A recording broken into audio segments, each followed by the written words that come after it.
Hello, guys, welcome back to the new series of top 15 questions for ophthalmology. Today's topic is bacterial corneal ulcer और bacterial keratitis. तो इसको हम सिर्फ 2 pages में cover करेंगे. You don't need to read a book after watching this video. ठीक है, आपको बस ये 2 पेजेस करने हैं और मैं बहुत सारे ट्रिक्स भी दूंगा इसमें, इसको याद कैसे रखते हैं इसके लिए. ठीक है, so let's start with the topic bacterial corneal ulcer. So आपको क्वेश्चंस पूछे जाएंगे, एक तो उसकी डेफिनेशन, इटियोलॉजी, क्लिनिकल फीचर्स या फिर stages and then treatment. First of all, what is keratitis और corneal ulcer? It is discontinuity in the corneal epithelium with cellular infiltration and necrosis of underlying layers. ठीक है. Bacterial corneal ulcer. Cornea is the most anterior part of eyeball. PT means part. Cornea is the most anterior part of eyeball, which is hence it is exposed to atmosphere and hence it is more prone to get infected easily. ठीक है. The infective corneal ulcer develops when either 2 mechanism से ये हो सकता है. First of all, local ocular defense mechanism is jeopardized or compromised, and host immunity is compromised, or local predisposing disease. These are the 2 factors which causes this bacterial corneal ulcer. Either of these 2 mechanisms. ठीक है. तो local ocular defense के examples थे tears, lysozyme, beta lysine etcetera. उसके बाद में है etiology. इसमें भी 2 मेन फैक्टर्स है इटियोलॉजी में, आपको याद रखने. Damage to corneal epithelium and infection of eroded area. Damage to corneal epithelium occurs due to either corneal abrasion, epithelial drying, corneal abrasion due to foreign body or trauma, epithelial drying as in xerosis, necrosis as in keratomalacia, desquamation of epithelial cells due to corneal edema. इसको हम bullous keratopathy भी बोलते हैं. तो आपको etiology में बस 4 points. Damage to corneal epithelium 4 वजह से होता है, ये लिखने हैं आपको. Corneal abrasion, epithelial drying, necrosis and desquamation of epithelial cells. ठीक है. उसके बाद में है इन्फेक्शन ऑफ इरोडेड एरिया. तो इन्फेक्शन के लिए कॉजेटिव ऑर्गेनिजम्स होते हैं. तो कॉजेटिव ऑर्गेनिजम्स कौन कौन से हैं? First of all, the most common causative organism in the world is Staphylococcus aureus for the bacterial corneal ulcer. ठीक है. In India, it is pneumococcus. In the contact lens user, the most common organism is Pseudomonas. In the patients with prior LASIK surgery history, उनमें atypical mycobacteria are the most common organisms. ठीक है. And then nocardia से अगर ये होता है corneal ulcer, it will produce wedge-shaped pinhead ulcers. ठीक है. And then the most important point, Neisseria meningitidis, Neisseria gonorrhoeae, Corynebacterium diphtheria and Listeria. These are the 4 organisms, आपको ये याद रखने हैं. These can invade the intact epithelium and causes bacterial corneal ulcer. ठीक है. ये 4 ऑर्गेनिज्म आपको याद रखने हैं. उसके बाद में है पैथोजेनेसिस और स्टेजेस. ठीक है. उसमें हम इंट्रोडक्टरी पॉइंट्स कुछ लिखेंगे. The terminal course of corneal ulcer depends upon virulence of the infective organism, host defence mechanism and the treatment. Obviously in 3 factors पे टर्मिनल कोर्स डिपेंड करेगा, मतलब कैसे जाएगा डिसीज आगे. ठीक है. उसके बाद में अल्सर में बिकम लोकलाइज्ड एंड हील, मतलब इसका फेट बता रहे हैं अल्सर का क्या होगा. इट में बिकम लोकलाइज्ड और heal and it may penetrate deep and lead to, LT means lead to perforation. ठीक है. it may penetrate deep and lead to perforation. it may spread fast in the whole cornea as a slugging corneal ulcer. ये 3 possibilities हो सकती है. उसके बाद में हम देखेंगे 1 by 1 स्टेजेस. ठीक है. तो कॉर्नियल अल्सर के बेसिकली 4 स्टेजेस होते हैं. Stage of progressive infiltration, stage of regression, stage of active ulceration, stage of regression, and the last stage is stage of cicatrization और scar formation. ठीक है. 1 by 1 हम इसको डिस्कस करेंगे. First of all, stage of progressive infiltration. इसकी trick है ion in I for infiltration of PMNL, polymorpho nuclear leukocytes और lymphocytes into the epithelium. ये first point. N for necrosis of involve tissue occurs depending upon virulence and strength of host defence mechanism. ये दो point आपको लिखने हैं. Stage of progressive infiltration में 2 चीज़ें होती है, इन्फिल्ट्रेशन एंड नेक्रोसिस. ठीक है. उसके बाद में है स्टेज ऑफ एक्टिव अल्सरेशन. इसको कैसे याद रखेंगे? इसका ट्रिक है हाइपर वास्कुलर हाइपोपियन डिस्टोय. ठीक है. डिस्टोय, हाइपर वास्कुलर हाइपोपियन डिस्टोय. ये 4 पॉइंट्स आपको लिखने हैं. उससे पहले आपको ये 2 पॉइंट्स यहाँ से कंटिन्यू करके लिखने हैं. The stage of active ulceration results from necrosis and sloughing of epithelium, Bowman's membrane and involve stroma. First of all necrosis ये कंटिन्यू होगा, ठीक है. Then zone of infiltration extend both around and beneath the ulcer. Sides and floor of the ulcer may show grey infiltration and sloughing. तो ये 2-3 points आपको लिखने हैं necrosis and infiltration के रिलेटेड. ये नेक्रोसिस और 2 इन्फिल्ट्रेशन के रिलेटेड. और उसके बाद में एडिशनल पॉइंट्स के लिए हमारे पास ट्रिक है हाइपरवास्कुलर हाइपोपियन दिस्तोय, ठीक है. So first point is hyper for hyperemia of circumcorneal vessels, which lead to accumulation of purulent exudates on the cornea. ठीक है. Then vascular for vascular congestion of the iris and ciliary body. And then third point is hypopion. This may lead to the formation of hypopion. Hypopion क्या होता है? Exudation into the anterior chamber from the vessels of iris and ciliary body. ठीक है, इसको हम hypopion बोलते हैं. And the last one is dystoy for desmatocele formation. Deep penetration of ulcer may lead to desmatocele formation and corneal perforation. तो ये 4 points आपको लिखने हैं. Hyperaemia of circumcorneal vessels, vascular congestion, hypopyon and descemetocele. उसके बाद में है stage of regression.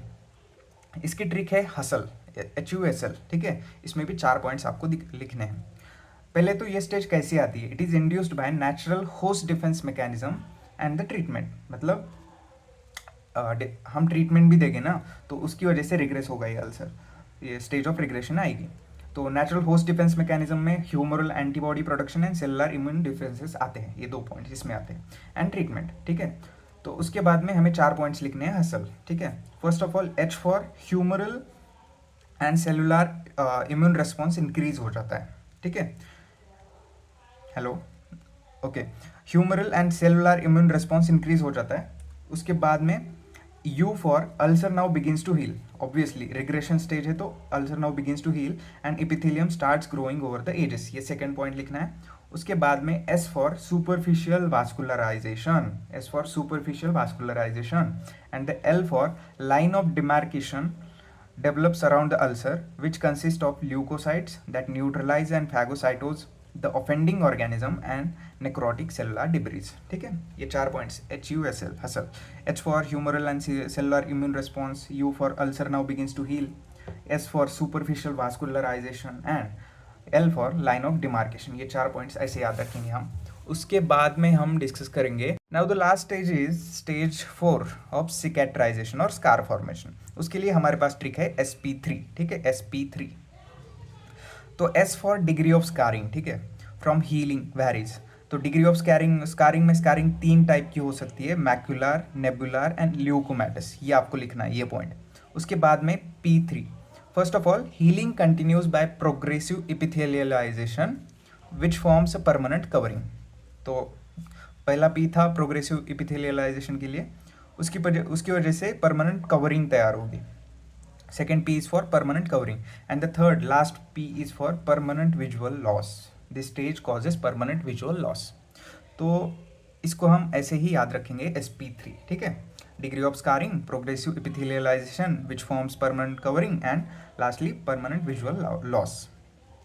उसके बाद में है क्लिनिकल फीचर्स, ठीक है. क्लिनिकल फीचर्स में हम देखेंगे सिम्टम्स, साइंस.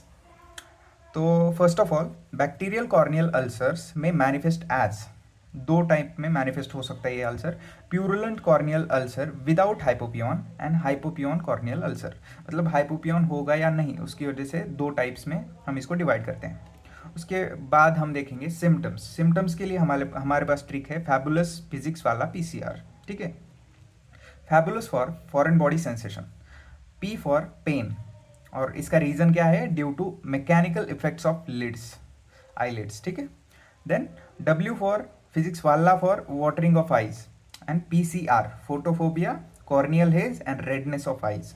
कॉर्नियल हेज यानी blood vision, it causes blood vision and redness of eyes due to congestion. ये आपको लिखना है. उसके बाद में हम देखेंगे साइंस. साइंस के लिए हमारे पास ट्रिक है काउ स्लिप, ठीक है, cow slip. First one is C for conjunctival hyperaemia and ciliary congestion. A for anterior chamber may और मे नॉट शो पस, ठीक है. एंटीरियर चेम्बर कैसा होगा? इट मे और मे नॉट शो पस, दैट इज हाइपोपियन और नॉन हाइपोपियन, ठीक है। उसके बाद में है यू फॉर अल्सर। अल्सर को हम डिस्क्राइब करेंगे। इसके मार्जिन कैसे होंगे, swollen and overhanging. Floor is composed of necrotic material and ulcer कैसा दिखता होगा, येलोइश वाइट, ओवल और इरेगुलर, ठीक है, ये आपको लिखना है। Then S for this stroma, stromal oedema दिखेगा इसमें। Then L for lids, lids कैसे होंगे, swollen lids. I for iris and intraocular pressure, iris कैसा होगा, मड्डी आइरिस होगा, ये कैरेक्टरिस्टिक फीचर है। And intraocular pressure increases sometimes. And P for pupil, pupil कैसे होंगे, स्मॉल। तो इसकी ट्रिक है cow slip. C for conjunctival hyperaemia ciliary congestion. A for anterior chamber. U for ulcer को describe करेंगे। S for stroma, stromal oedema दिखेगा। L for lids, swollen lids. I for iris, muddy iris and intraocular pressure increases sometimes. And P for pupil, small pupil, ठीक है। उसके बाद में हमारे पास है कॉम्प्लिकेशंस। तो कॉम्प्लिकेशंस के लिए हमारे पास ट्रिक है डेस्पाइट ए टू, ठीक है। D for descemetocele. Then E for ectatic cicatrix, that is bulging of cornea. S for secondary glaucoma and corneal scarring, ठीक है। S for corneal scarring causing partial और total blindness, ये आपको लिखना है। उसके बाद में P for panophthalmitis. Then I for intraocular hemorrhage. Then T for toxic iridocyclitis. This I का एक रह गया, आइरिस प्रोलैप्स भी होता है। Then T for toxic iridocyclitis and E for endophthalmitis. Then A two, A से दो है, A first A is for anterior staphyloma and second A is for anterior capsular cataract. तो 11 कॉम्प्लिकेशंस है, उसकी trick है डेस्पाइट ए2, ठीक है। इसको ऐसे हमें याद रखना है। उसके बाद में है इसका मैनेजमेंट, ठीक है। तो मैनेजमेंट में हमारे पास 3 चीज़ें हम लिखेंगे, clinical evaluation, lab investigation and treatment, ठीक है। तो इसको हम वन बाय वन डिस्कस करेंगे। Let's see. First of all management, it is slight threatening condition and needs urgent treatment, ये पॉइंट आपको लिखना है। ये जो बैक्टीरियल कॉर्नियल अल्सर रहता है, slight threatening condition and needs urgent treatment. इसका क्लिनिकल इवैल्यूएशन पहले देखेंगे, उसके लिए हमारे पास ट्रिक है गॉट, गेम ऑफ थ्रोन्स, ठीक है। G for general examination, O for ocular examination and T for thorough history taking, ठीक है। First of all thorough history taking में हम लिखेंगे thorough history taking to elicit mode of onset, duration and severity of symptoms. O for this ocular general examination में हम built, anaemia and any immuno compromise disease है क्या, वो check करते हैं। एंड ओकुलर एग्जामिनेशन में हम चेक करेंगे diffuse light examination, regurgitation test and syringing to rule out the lacrimal sac infection and biomicroscopic examination. ये 3 एग्जामिनेशन ओकुलर एग्जामिनेशन में हम करेंगे, diffuse light examination, regurgitation test and syringing and biomicroscopic examination to note the size, shape, depth, margin, floor and vascularisation of the ulcer. ये points आपको लिखने हैं, ठीक है। उसके बाद में नेक्स्ट इज लैब इन्वेस्टिगेशन। उसके लिए हमारे पास ट्रिक है GMC रूटीन, ठीक है, GMC routine. G for gram and Giemsa staining, M for microbiological investigation, C for culture on blood agar and SDA, that is Sabouraud dextrose agar, and routine for routine examination. उसमें हम include करते हैं haemoglobin, total leukocyte count, differential leukocyte count, ESR, blood sugar, complete urine and stool examination. ये हो गए routine examination. उसके बाद में microbiological investigations to identify positive organism and confirm the diagnosis. Then gram and Giemsa staining and culture on blood and SDA। Blood agar किसके लिए, aerobic organisms के लिए, एंड SDA फॉर फंगाई, ठीक है, ये आपको याद रखना है। तो this is the trick GMC routine. उसके बाद में लास्ट पॉइंट है ट्रीटमेंट, मैनेजमेंट में ट्रीटमेंट, ठीक है। तो ट्रीटमेंट के लिए ट्रिक है हमारे पास scrap grammy anti scrap grammy anti sips atropine steroids. क्या पीती है वो, एट्रोपिन स्टेरॉइड्स पीती है, ठीक है। Scrap grammy anti sips atropine steroids. तो scrap for scrape the base of ulcer with 15 number blade, grammy for send scrapings for gram stain and culture, grammy for gram stain and culture. Next step. उसके बाद में antibiotics देंगे हम। Antibiotics के नाम आपको बहुत इंपॉर्टेंट है, याद रखने हैं, MCQ में भी आ सकते हैं। फोर्टिफॉइड सेफेजोलिन 5% एंड फोर्टिफॉइड टोब्रामाइसिन 1.3%, ये हम एंटीबायोटिक्स उसको देंगे। उसके बाद में once the favourable response is obtained, then we give ciprofloxacin 0.3%। तो सिप्स का है सिप्रोफ्लोक्सासिन 0.3% आई ड्रॉप्स देंगे हम। उसके बाद में sips atropine steroids, atropine for atropine eye drops. Atropine eye drops किस लिए देंगे? For the supportive therapy to relieve ciliary spasm, ठीक है। उसके बाद में है स्टेरॉइड्स, ठीक है। Steroids are contraindicated in this condition. उसके बाद में एडिशनल आपको एक याद रखना है, in case of impending perforation हम ट्रीटमेंट क्या देंगे? उसमें 3 चीज़ें हम देंगे, oral doxycycline, soft bandage contact lenses BCL and cyanoacrylate glue. So this is what the bacterial corneal ulcer is. ये 2 पेजेस आपको बस याद रखने हैं, आपका हो जाएगा, ठीक है। Thank you for watching. If you like this video, do subscribe to my channel.